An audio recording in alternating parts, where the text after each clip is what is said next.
I'm going to take you guys in more moderate traffic so we can get a realistic view. I'm going to get over to the right, check my blind spot. I'm going to show you what I'm doing. I look over my shoulder and I check my blind spot. We want to see the rear of the tires on the rim. It's been a really good day. I've been up since 6 this morning.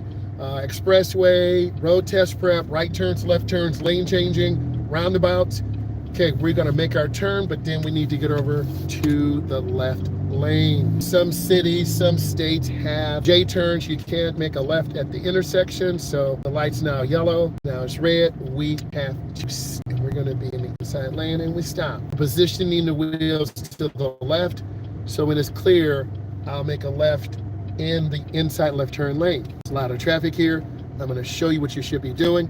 You should be looking across your shoulder out to the passenger side front window and side window, looking at traffic. The A pillar does block my view. The A pillars are the pillars that are the front part of the roof that hold the front windshield in. I'm going to move forward a little. I'm going to show you, okay? There's a truck to my right blocking my view. I'm not going to worry. I'm waiting for the light. I have to let this truck go first because they are blocking my view. They're obstructing my view. So on your road test, if you just pull out and make a left turn on red and you don't look and get hit or cause an accident, that is automatic failure. So I want to be really honest with you, and you really need to be watching us all the way through and putting questions in. So I'm here waiting, being patient. It's a little intense. It is rush hour, so I want to be mindful and careful and safe. All of those are adjectives that you should be applying in this type of drive.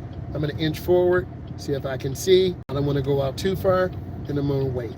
It's not this serious. The light just turned green. I'm going to stay in the inside lane, and I do not want the car to jump the curb. If you hit the curb, that is automatic failure. Off the gas, taking my time. You have to be very methodical and thorough.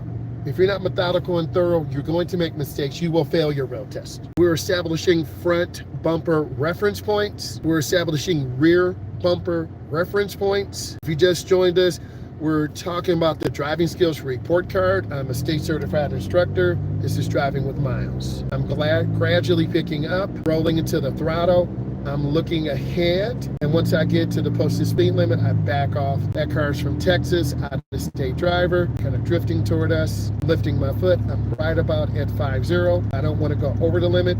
That is automatic failure. Typically, in most states, you get 24 hours of classroom instruction, 6 hours of driving. Some states have 8 hours, some states have 10 hours. They are changing the rules in Florida and Ohio. I talked about that yesterday in my live. They're going live again. But for driving now, we're maintaining good speed. We're using our left hood line reference point so we don't hit the curb to the left. We're using our right hood line reference point so we don't drift out of lane to the right. We have warning signs. School zone crossing. Maintaining good speed, looking ahead. Instructor will ask you to make a lane change to the right. I'm gonna make a lane change to the right. I'm gonna show you what I'm doing. Look over my shoulder. I cancel my blinker.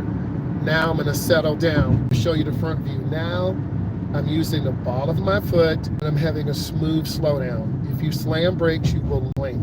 We want to see the rear of there's a high performance vehicle to the left. That is a Corvette mid-engine. So in many cases, sometimes people with high performance vehicles tend to drive a little bit faster.